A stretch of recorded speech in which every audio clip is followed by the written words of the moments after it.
من يهده الله فلا مضل له ومن يضلله فلا هادي له. أشهد أن لا إله إلا الله وحده لا شريك له، وأشهد أن محمدًا عبده ورسوله.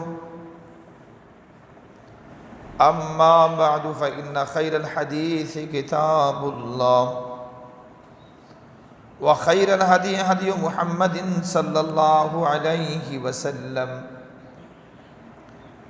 وشر الأمور محدثاتها، وكل محدثة بدعة، وكل بدعة ضلالة، وكل ضلالة في النار. اللهم صل على محمد وعلى آل محمد كما صليت على إبراهيم وعلى آل إبراهيم إنك حميد مجيد.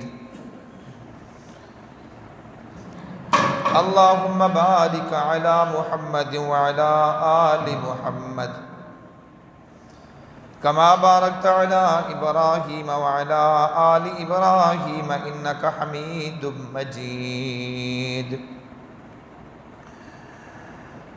أعوذ بالله السميع العليم من الشيطان الرجيم من همزه ونفخه ونفثه. رب اشرح لي صدري ويسر لي أمري واحلل عقدة من لساني يفقه قولي. سبحانك لا علم لنا إلا ما علمتنا إنك أنت العليم الحكيم. قال الله تبارك وتعالى: قال يا قوم أرأيتم إن كنت على بينة من ربي وآتاني منه رحمة فمن ينصرني من الله إن عصيته فما تزيدونني غير تخسير. حمد و ثنا اللہ خالق کائنات مالک ارض و سما کی ذات ببرکات کے لیے لائق اور زیبا ہے. درود و سلام پیارے پیغمبر جناب رسول اللہ صلی اللہ علیہ وسلم پر. حمد و ثنا اور درود و سلام کے بعد حضرت ابراہیم علیہ السلام کی زندگی مبارکہ ایسی حیات مسعودہ ہے جس کے بارے میں اللہ کا قرآن یہ کہتا ہے کہ وَمَن يَرْغَبْ عَن مِّلَّةِ إِبْرَاهِيمَ إِلَّا مَن سَفِهَ نَفْسَهُ، کہ حضرت ابراہیم علیہ السلام کی ملت سے بے رغبتی صرف وہ انسان کر سکتا ہے جو انسان بے وقوف ہو. حضرت ابراہیم علیہ السلام کو اللہ نے وہ مقام اور عظمت بخشی ہے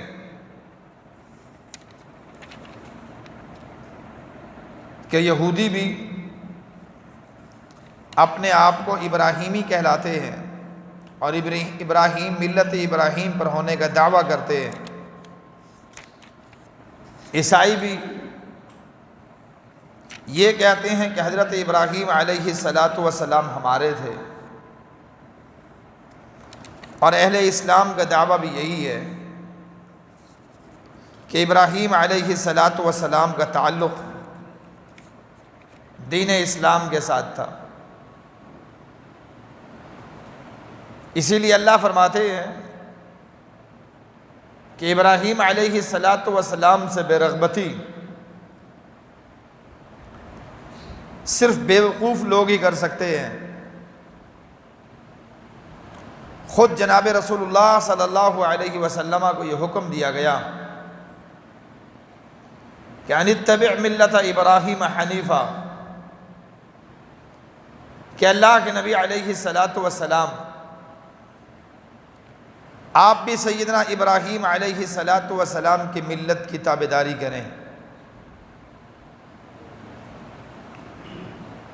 ابراہیم علیہ الصلاۃ والسلام کی زندگی کے مختلف گوشے اللہ رب العزت نے کتاب و سنت میں جمع کر دیے ہیں، محفوظ کر دیے ہیں، تاکہ قرآن مجید جو یہ کہتا ہے کہ ابراہیمی بن جائیے، تو ابراہیمی بننے کا طریقہ کیا ہے؟ ابراہیم علیہ الصلاۃ والسلام کی زندگی کیسی تھی؟ ابراہیم علیہ الصلاۃ والسلام کی زندگی کا ایک اہم ترین گوشہ اللہ رب العزت نے اس انداز سے محفوظ کیا ہے، فرمایا اے لوگو تمہارے لیے ابراہیم علیہ الصلاۃ والسلام کی زندگی بہترین نمونہ ہے، اور حیات ابراہیم کا کون سا گوشہ یہاں ذکر کیا؟ میں اذ قال لقومہ انا براء منکم، کہ ابراہیم علیہ الصلاۃ والسلام نے اپنی قوم سے کہا کہ میرا تمہارے ساتھ کوئی تعلق نہیں ہے، میرا رشتہ، میرا تعلق اس آدمی کے ساتھ ہے جس کا تعلق اللہ کی توحید کے ساتھ ہو۔ اگر کسی انسان کا تعلق اللہ کی توحید کے ساتھ نہیں ہے تو ابراہیم علیہ الصلاۃ والسلام فرماتے ہیں اس کا میرے ساتھ ہی تعلق نہیں ہے۔ فرمایا وَبَدَا بَيْنَنَا وَبَيْنَكُمُ الْعَدَاوَةُ وَالْبَغْضَاءُ، ہمارے اور تمہارے درمیان اب عداوت ہے، بغض ہے، اور یہ عداوت، یہ دشمنی، یہ بغض اس وقت تک ہے کہ حَتَّى تُؤْمِنُوا بِاللَّهِ وَحْدَهُ، کہ تم ایک اللہ کے اوپر ایمان لے کے آ جاؤ، اس کی توحید اپنا لو، تو میرا اور تمہارا رشتہ جڑ سکتا ہے، میرے اور تمہارے درمیان کسی تعلق کی قدر کی جا سکتی ہے۔ لیکن اگر توحید نہیں ہے تو میرے ساتھ تمہارا کسی قسم کا کوئی تعلق نہیں ہے۔ ابراہیم علیہ الصلاۃ والسلام کی زندگی کا یہ گوشہ کہ تعلق مسلمانوں کا اگر باہمی ہے تو دین اسلام کی وجہ سے ہے اور عقیدہ توحید کی وجہ سے ہے، اور اگر عقیدہ توحید نہیں ہے، چاہے گا وہ سگا باپ بھی کیوں نہ ہو، چاہے وہ سگا بیٹا بھی کیوں نہ ہو، اس کے ساتھ دعوت کا تعلق تو قائم رکھا جا سکتا ہے کہ اسے دعوت دی جائے، دین اسلام کی طرف بلایا جائے۔ اگر عقیدہ درست نہیں ہے، مشرک ہے، دعوت کے علاوہ اس کے ساتھ تعلق رکھنا جائز نہیں ہے، تعلق دعوت کا، ورنہ مشرک کے ساتھ کوئی تعلق نہیں ہے۔ کہا وَبَدَا بَيْنَنَا وَبَيْنَكُمُ الْعَدَاوَةُ وَالْبَغْضَاءُ أَبَدًا حَتَّى تُؤْمِنُوا بِاللَّهِ وَحْدَهُ، یہاں تک کہ تم ایک اللہ کے ساتھ ایمان لے کے آؤ۔ یہ ابراہیم علیہ الصلاۃ والسلام کی زندگی ہے جسے اللہ رب العزت نمونہ کہہ رہے ہیں، جسے اللہ رب العزت مثال دے رہے ہیں، ہمارے لیے مشعل راہ بتا رہے ہیں۔ اور اسی لیے اقبال نے کہا تھا کہ بازو تیرا توحید کی قوت سے قوی ہے، اسلام تیرا دیس ہے اور تو مصطفی ہے۔ تعلق تو اسلام کا، محبت تو اسلام کی وجہ سے، اور نفرت بھی تو اسلام کی وجہ سے۔ اللہ رب العزت ارشاد فرماتے ہیں، جناب رسول اللہ صلی اللہ علیہ وسلم کے پاس کفار آئے، آ کے کہنے لگے ہمارا اور آپ کا ایک رشتہ ہے، ہمارے اور آپ کے درمیان ایک تعلق ہے، ایک رشتہ داری ہے، یوں کیجئے کچھ آپ اپنے عقیدے میں ڈھیلے پڑ جائیں کہ ہر وقت یہ کہنا لات منات عزا ہبل یہ کچھ نہیں کر سکتے، آپ اتنی سخت باتیں نہ کیا کریں، اور کچھ ہم ڈھیلے پڑ جاتے ہیں کہ ہم آپ کے لیے اپنی سوسائٹی میں اور اپنے معاشرے میں کوئی نرم رویہ کی کوشش کرتے ہیں۔ قرآن اس کی یوں بیان کرتا ہے کہ وَدُّو لَوْ تُدْهِنُ فَيُدْهِنُونَ، کہ یہ پسند کرتے ہیں کہ کچھ آپ مداہنت اختیار کریں اور بدلے میں کچھ ہم مداہنت اختیار کر لیں گے۔ آپ ہمارے پیچھے نمازیں پڑھ لیا کریں، ہم آپ کے پیچھے پڑھ لیں گے، آپ ہمارے پیروں کو، ہمارے بڑوں کو لات منات عزا ہبل ان کو کچھ نہ کہیں، سرے سے یہ نہ کہیں کہ یہ کچھ بھی نہیں کر سکتے۔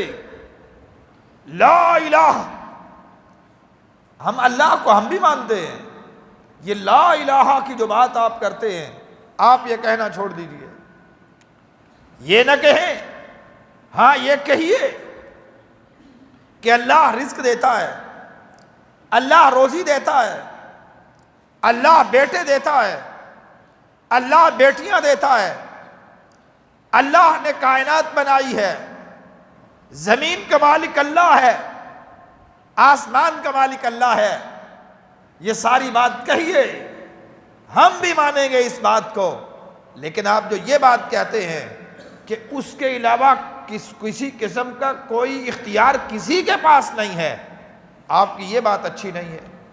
نعوذ باللہ۔ وَدُّوا لَوْ تُدْهِنُ فَيُدْهِنُونَ، یہ پسند کرتے ہیں کہ کچھ مداہنت آپ اختیار کیجئے اور کچھ مداہنت ہم اختیار کرتے ہیں۔ اے اللہ کے نبی علیہ السلام یہ چاہتے ہیں کہ آپ مداہنت اختیار کریں، لیکن آپ کا فریضہ اور ذمہ داری یہ ہے کہ آپ ملت ابراہیمی پہ قائم رہیں، شرک کی نفی کریں اور توحید کا اس بات کریں۔ اس وقت تک اللہ کی قسم توحید کا اس بات ہو نہیں سکتا، توحید اس وقت اللہ رب العزت قابل قبول ہی نہیں ہے جب تک انسان شرک کی نفی نہیں کرتا۔ ہم یہ سمجھتے ہیں کہ جس طرح کسی نے کہا تھا کہ ہم نے ملا سے بگاڑی ہے نہ شیطان سے کبھی، کہ نہ وہ ناراض ہو اور نہ وہ ناراض ہو۔ اسلام یہ نہیں ہے، اسلام پر عمل کرنے سے بہت بڑے بڑے لوگ ناراض ہو جاتے ہیں۔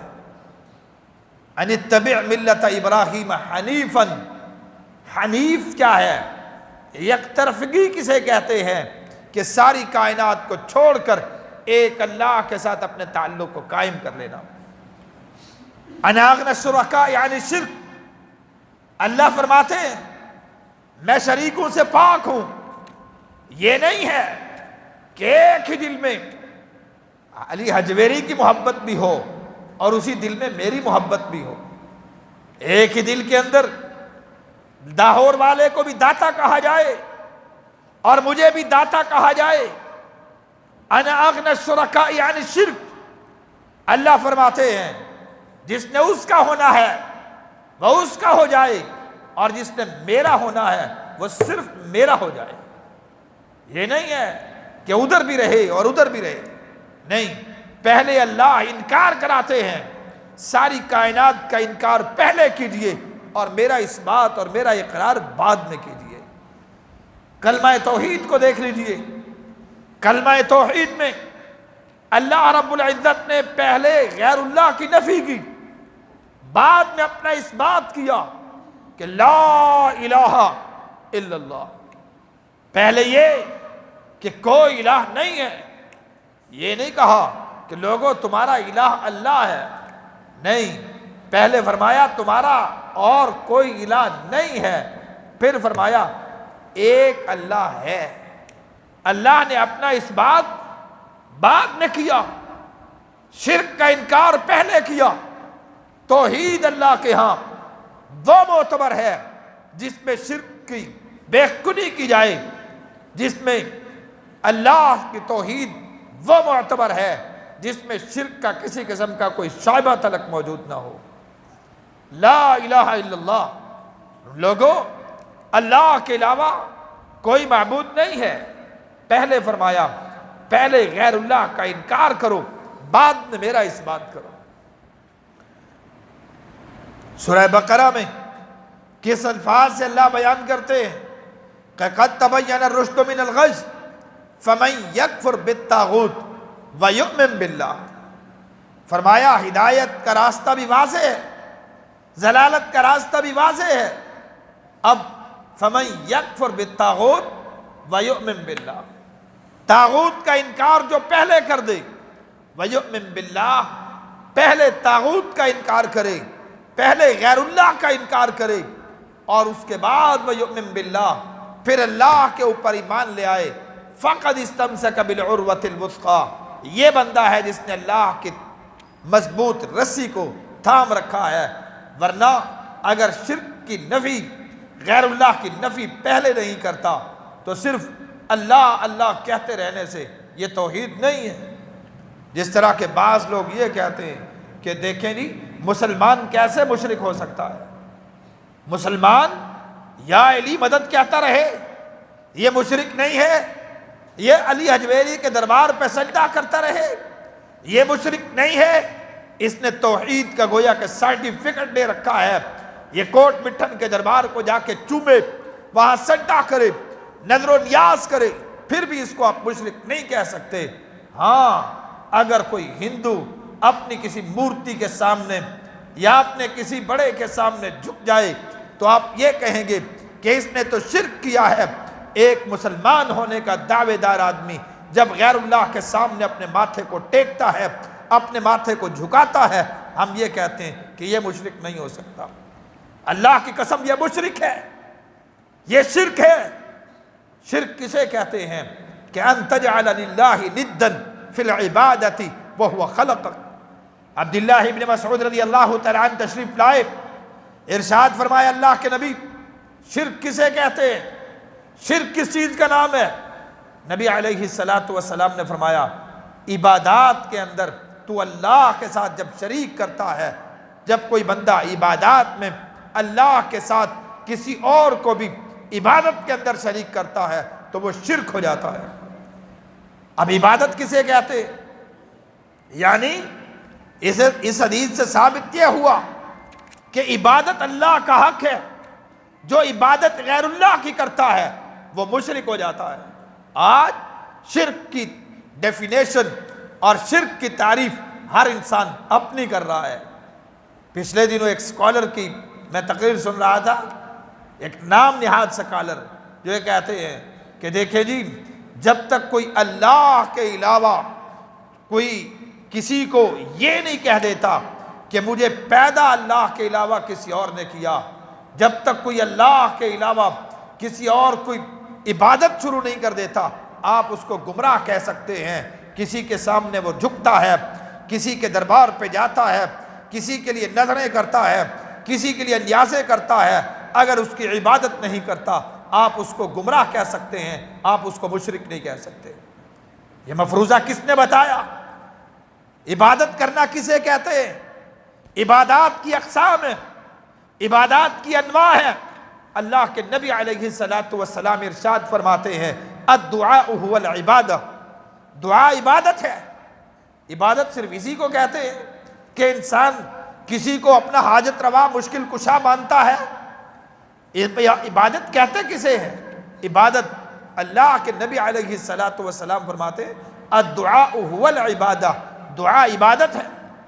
اغثنی یا رسول اللہ کہنے والا کہ یا رسول اللہ میری مدد کیجئے، یہ رسول اللہ سے دعا کر رہا ہے، یا علی مدد، اے علی میری مدد کیجئے، یہ علی سے دعا کر رہا ہے اور دعا عبادت ہے۔ یا علی مدد کہنے والا علی کی عبادت کر رہا ہے، یا رسول اللہ کہنے والا، اغثنی یا رسول اللہ کہنے والا رسول اللہ کی عبادت کر رہا ہے، اور بہاول الحق کے نعرے مارنے والا کشتی میں بیٹھ کے آپ کبھی سندھ سے آئیں ٹرین کے ذریعے، آپ کو پتہ چلے گا کہ جب ملتان کی سرحد کے قریب ہوتے ہیں وہاں سے وہ بہاؤالدین زکریہ کو منادی کرنا شروع کر دیتے ہیں۔ بہاؤالدین زکریہ کو ندا کرنے والا، بہاؤالدین زکریہ کو پکارنے والا اس کی عبادت کر رہا ہے، اور یہ شرک ہے، اور اللہ رب العزت مشرک کو معاف نہیں کرتا، یہ شرک ہے۔ ابراہیم علیہ السلام ہمیں کیا سکھا گئے؟ اللہ فرماتے ہیں ان الذین یستکبرون عن عبادتی، دعا کو اللہ نے یہاں پر عبادت کہا ہے۔ ان الذین یستکبرون عن عبادتی، جو لوگ مجھ سے دعا نہیں کرتے، اور دعا کو عبادت کہا جا رہا ہے۔ اب جو غیر اللہ سے دعا کر رہا ہے وہ غیر اللہ کی عبادت کر رہا ہے۔ بتلائیے تو صحیح شرک کے اس کے علاوہ کیا ہو سکتا ہے؟ شرک کہتے کسے ہیں؟ اللہ کے نبی علیہ السلام نے ارشاد فرمایا ملعون من ذبح لغیر اللہ، کسی کے لیے ذبح کرنا، غیر اللہ کے لیے ذبح کرنا، یہ وہاں جا کر وہ ذبح کرنا ہے اللہ کے لیے، ذبح عبادت ہے، اللہ کے لیے ذبح کرنا یہ اللہ کی عبادت ہے۔ جو یہاں سے بکرا لے کے جاتا ہے کہ میں سخی سرور جا کے ذبح کروں گا، یہ غیر اللہ کے لیے ذبح کر رہا ہے، اور غیر اللہ کے لیے ذبح کرنا شرک ہے، اور یہ انسان اس شرک کی وجہ سے مشرک قرار پائے گا۔ شرک کسے کہتے ہیں؟ کیا ہم نے آج لوگوں کو کیا گمراہ کر رکھا ہے؟ اللہ کے نبی علیہ السلام کے پاس ایک آدمی آتا ہے، اے اللہ کے نبی علیہ السلام میں فلاں مقام پر میں نے نظر مانی تھی، میرا فلاں کام ہو جائے، میں فلاں مقام پر ذبح کروں گا۔ نبی رحمت صلی اللہ علیہ وسلم آپ فرمائیے کیا میں وہاں جا کر ذبح کروں؟ نبی علیہ السلام نے فرمایا یہ بتلاؤ اس جگہ پر زمانہ جاہلیت میں کوئی شرک ہوتا تھا؟ لوگ کسی کے نام کی نظریں نیازیں وہاں ذبح وہاں کیا کرتے تھے؟ لا یا رسول اللہ، اے اللہ کے نبی ایسا کچھ بھی نہیں ہوتا تھا۔ نبی علیہ السلام نے فرمایا اچھا ایسا اگر کچھ نہیں ہوتا تھا تو تب جا کر تم وہاں ذبح کر سکتے ہو۔ اس کا مطلب اگر کوئی ایسی جگہ بھی ہے جہاں غیر اللہ کے نام کی عبادت ہوتی ہے، غیر اللہ کے نام پر وہاں ذبح کیا جاتا ہے، وہاں ذبح اللہ کے نام پر بھی کوئی نہیں کر سکتا۔ اگر غیر اللہ کے نام پہ کسی مقام پر ذبح ہوتا ہے، اس مقام پر اللہ کے نام پہ بھی ذبح کرنا ممنوع اور حرام۔ نبی علیہ السلام کی حدیث یہ بتاتی ہے۔ اللہ رب العزت، میں یہ بات عرض کر رہا تھا کہ عبادات کی کچھ انواع ہیں، عبادات کی قسمیں ہیں، اور ان عبادات کی قسموں میں سے ایک عظیم ترین قسم، عبادت کی عظیم ترین قسم دعا ہے، جسے اللہ کا قرآن بھی عبادت کہتا ہے، اور جناب رسول اللہ صلی اللہ علیہ وسلم کی حدیث بھی عبادت کہتی ہے۔ سجدہ کرنا عبادت ہے، رکوع کرنا عبادت ہے۔ اللہ رب العزت ارشاد فرماتے ہیں وَاسْجُدُوا لِلَّهِ، لوگوں سجدہ اللہ کے لیے کرو۔ اب کیا کہتے ہیں؟ دیکھیں جی، اگر مقصود عبادت ہے تو تب شرک ہوگا، اگر مقصود تعظیم ہے تو شرک نہیں ہوگا۔ اور سجدہ عبادت کو جو ہوتا ہے وہ بھی تعظیم کے لیے کیا جاتا ہے۔ ہم اللہ کو جو سجدہ کرتے ہیں کیا مقصود ہوتا ہے؟ کہ اللہ کی تعظیم کرنا مقصود ہوتا ہے، اس کی عظمت کا اعتراف کرنا مقصود ہوتا ہے۔ اب عظمت کے اعتراف کا یہ طریقہ کہ اس کے سامنے انسان جھک جائے، یہ طریقہ اللہ نے اپنے لیے خاص کر رکھا ہے۔ اب جس چیز کو اللہ اپنے لیے خاص کر دے وہی چیز عبادت کہلاتی ہے۔ جو چیز اللہ اپنے لیے خاص کر دے کہ یہ کام صرف میرے لیے ہو سکتا ہے؟ الم ترى ان اللہ یسجد لہ من فی السماوات ومن فی الارض الشمس والقمر والنجوم۔ اللہ فرماتے ہیں لوگوں دیکھتے نہیں ہو ساری کائنات صرف مجھے سجدہ کرتی ہے، سورج، چاند، ستارے، حیوانات، جمادات، درخت، ایک ایک چیز مجھے سجدہ کرتی ہے۔ اب یہ سجدہ کرنا واسجدوا للہ، اللہ کے لیے اللہ نے اسے اپنے لیے خاص کر دیا ہے۔ اب جو انسان غیر اللہ کے لیے جا کے ماتھے کو ٹیکتا ہے یہ اسے تعظیم کہتا رہے۔ شیطان نے اسے ایک سبق رٹوا دیا ہے کہ تو نے اب اس کو عبادت نہیں کہنا، اگر تو اس کو عبادت کہے گا تجھے مولوی بھی بتلائے گا عبادت اللہ کے لیے ہے، تجھے چھوٹے بھی کہیں گے عبادت اللہ کے لیے ہے، تجھے بڑے بھی کہیں گے عبادت اللہ کے لیے ہے۔ اب تو غیر اللہ کو سجدہ کر لیکن اس کو عبادت مت کہو، تم کہو کہ ہم اس کی تعظیم کر رہے ہیں۔ تعظیم ہی تو عبادت ہے۔ کیا تعظیم کا یہ طریقہ یہی تو عبادت ہے کہ سجدہ کرنا عبادت ہے، اس لیے کہ تعظیم کا یہ طریقہ اللہ رب العزت نے اپنے لیے خاص کر دیا ہے۔ اب کتنے لوگ ہیں جو جا کے سجدے کرتے ہیں، اور آپ جا کے کبھی اس کا آج کل تو سوشل میڈیا ہے، آپ کو وہاں ان درباروں مزاروں پہ جا کے دیکھنے کی ضرورت بھی نہیں ہے، یہیں سے دیکھ لیجئے کس طرح لوگ گرے پڑے ہوتے ہیں درباروں کی چوکھٹوں پر، مزاروں کی چوکھٹوں پر، پیروں کے قدموں میں کس طرح گرے پڑے ہوتے ہیں۔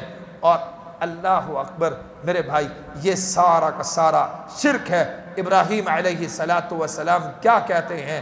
اِنَّا بُرَآءُ مِنْكُمْ وَمِمَّا تَعْبُدُونَ مِن دُونِ اللَّهِ، ہم تم سے بھی بری ہیں اور جن کی تم غیر اللہ کی عبادتیں کرتے ہو، ہم تمہارے جھوٹے اور تمہارے جھوٹے ان معبودوں سے بھی بری ہیں۔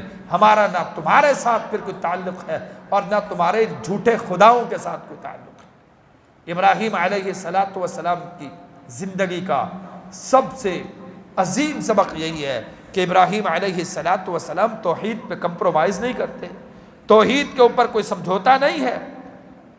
اللہ رب العزت نے جناب رسول اللہ صلی اللہ علیہ وسلم کو جو دین نصیب کیا ہے، جو ہمیں دین دیا ہے، یہ دین 23 سال میں ہمارے پاس پہنچا ہے۔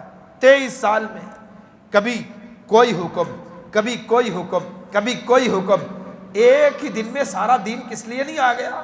کبھی سوچئے اس فلسفے پر غور کیجئے کہ ایک ہی دن میں یہ سارا دین آ جاتا اور ایک ہی دن میں یہ مسودہ آسمان سے اتار دیا جاتا کہ یہ تمہارا دین ہے، اس کے اوپر عمل کرو، یہ کتاب ہے، اس کے اوپر عمل کرو۔ ایسا نہیں کیا گیا۔ کس لیے؟ اس لیے کہ اللہ کے نبی علیہ السلام جس قوم کی طرف تشریف لائے وہ قوم ایسی تھی کہ چھوٹی چھوٹی باتوں پہ بہت جلد بھدک جاتی تھی، کہ دیکھا نہیں، حال ہی کہتے ہیں کبھی گھوڑا آگے بڑھانے پہ جھگڑا، کبھی پانی پلانے پہ جھگڑا، نہ معلوم ہر چھوٹی چھوٹی بات پہ بدک جانے والی یہ قوم، جب انہیں یہ کہا جاتا کہ تم نے جس سے جتنا سود لینا ہے وہ سارا کا سارا ختم، آج کے بعد تم نے کسی سے سود نہیں لینا، کروڑوں کے ان کے شاید کاروبار ہوں گے، سودی لین دین ہوگا، کیسے یہ چھوڑ سکتے تھے؟ نہیں چھوڑ سکتے تھے۔ شراب کی یہ رسیا کہ شراب ازل سے، شراب کی یہ رسیا، دن شراب میں رات شراب میں، جب انہیں پہلے دن سے آ کر کہہ دیا جاتا کہ شراب آج کے بعد تم نے نہیں پینی، یہ تو بدک جاتے، یہ تو شراب نہیں چھوڑ سکتے تھے۔ اس لیے ان کی ذہن سازی کی گئی۔ پہلے یہ کہا گیا کہ جو تم شراب پیتے ہو اس شراب میں فائدہ تو ہے لیکن نقصان زیادہ ہے۔ پہلے یہ کہا گیا کہ جو تم شراب پیتے ہو یہ شراب چیز صحیح نہیں ہے، پھر کہا گیا چیز صحیح بھی نہیں اور اس میں نقصان بھی زیادہ ہے، البتہ فائدے کا اعتراف کیا گیا کہ شراب میں فائدہ بھی ہے اور اس میں نقصان بھی ہے اور نقصان زیادہ ہے۔ تیسرے مرحلے پر جا کے ارشاد فرمایا انما الخمر والمیسر رجس من عمل الشیطان۔ مداہنت اس کو نہیں کہتے، یہ ذہن سازی اسے کہا جاتا ہے کہ آہستہ آہستہ ذہن سازی کر کے اسلام نے ایک ایک حکم اس کے لیے سمجھوتا کیا، ذہن سازی کی۔ جب تھوڑا سا ذہن تیار ہو گیا اس کے بعد وہ حکم نازل کیا، اس سے پہلے وہ حکم نہیں دیا۔ ایک چیز ایسی تھی، اللہ کی قسم، ایک چیز ایسی تھی جو ان ساری چیزوں سے اس چیز کے ساتھ ان کا تعلق، دیکھیں نا کہ مذہب کے ساتھ، یہ شراب ان کا مذہب نہیں تھا، سود ان کی تجارت تھی، ان کا مذہب نہیں تھا، یہ ساری چیزیں ان کا مذہب نہیں تھا، ان کے معاملات کا حصہ تھا۔ شراب ان کی طبیعت کا حصہ تھی، اس کو وہ اپنا مذہب نہیں کہتے تھے۔ ایک ایسی چیز تھی، سب سے زیادہ عادت کو بھی چھوڑا جا سکتا ہے، عادت کو چھوڑنا مشکل کام نہیں ہے، کاروبار کو بھی چھوڑا جا سکتا ہے۔ دیکھتے ہیں آپ، گھاٹا محسوس ہم کرتے ہیں، کاروبار چھوڑ دیتے ہیں، لیکن ایک ایسی چیز جسے چھوڑتے ہوئے انسان کو بہت کچھ سوچنا پڑتا ہے، اور وہ چیز مذہب ہے انسان کا۔ اور یہود و نصارہ لات، منات، عزا، حبل کی عبادت عادتاً نہیں کرتے تھے، عقیدتاً کرتے تھے، ان کا یہ عقیدہ تھا۔ اللہ اکبر، عقیدے کے لیے اللہ رب العزت نے ذہن سازی کی ضرورت محسوس نہیں کی۔ یہ نہیں کہا کہ شراب تو ابھی پیتے ہیں تو پیتے رہیں، جس طرح شراب میں اللہ نے ایک وقت مقرر تک مہلت دے دی، یہ ایسا مرحلہ تھا، یہ ایسی چیز تھی، اللہ رب العزت نے ایک لمحے کی بھی مہلت نہیں دی۔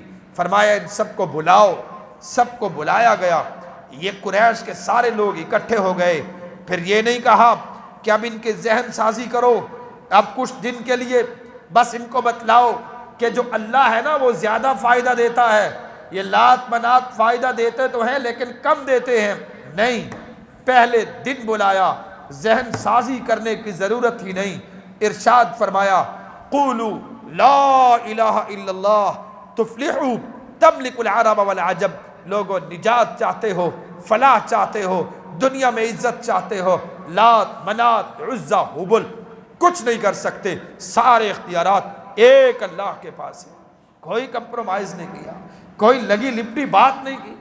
آج یہ توحید کی دعوت ہم جب دیتے ہیں اور کھلم کھلا دیتے ہیں اور واضح الفاظ میں دیتے ہیں کہ یہ تمہارے سارے مزاروں والے، یہ سارے تمہارے فوت شدگان، یہ تمہارے زندہ، تمہارے مردہ، یہ سارے کے سارے تمہارے پیرنیاں، تمہارے پیر، یہ بھوپے، خدا کی قسم حلفم باللہ کسی انسان کے معاملات، اس کی قسمت، اس کو روزی، اس کے معاملات میں اللہ کی قسم ایک بال کے برابر بھی اختیار نہیں رکھتے۔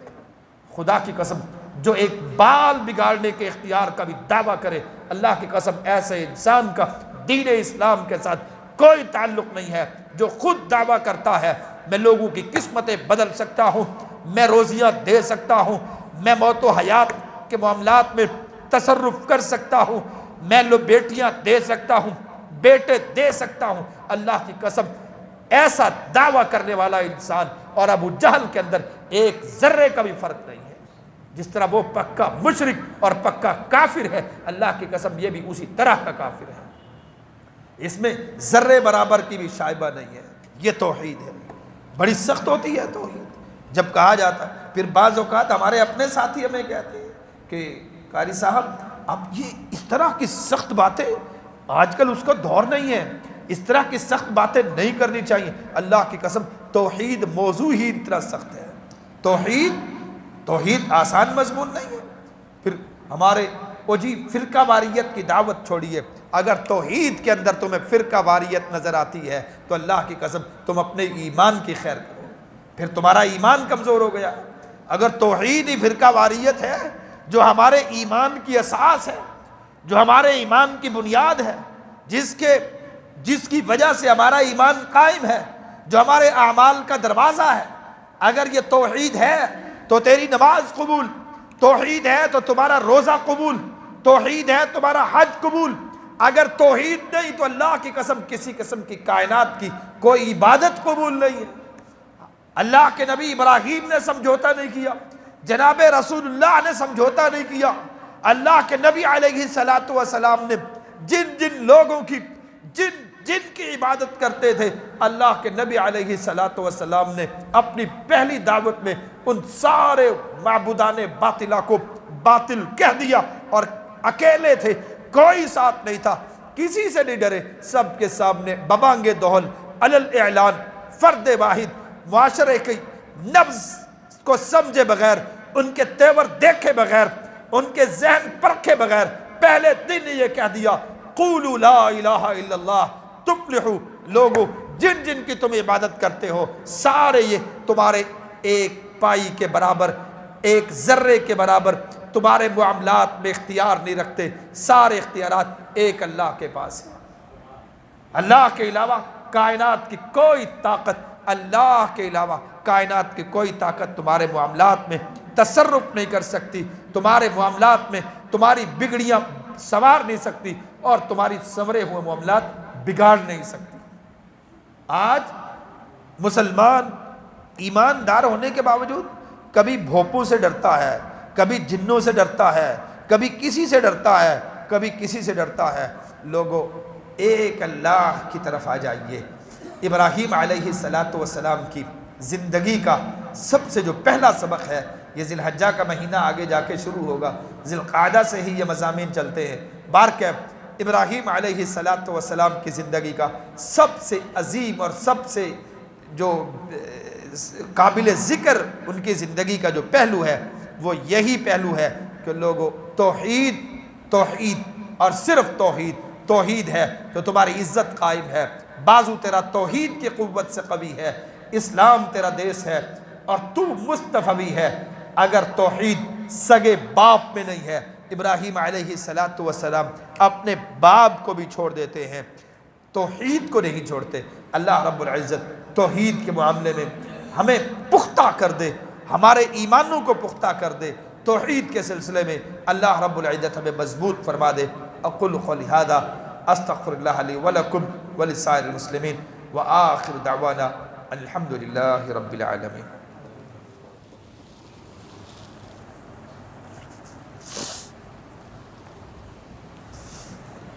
الحمد للہ نحمده ونستعین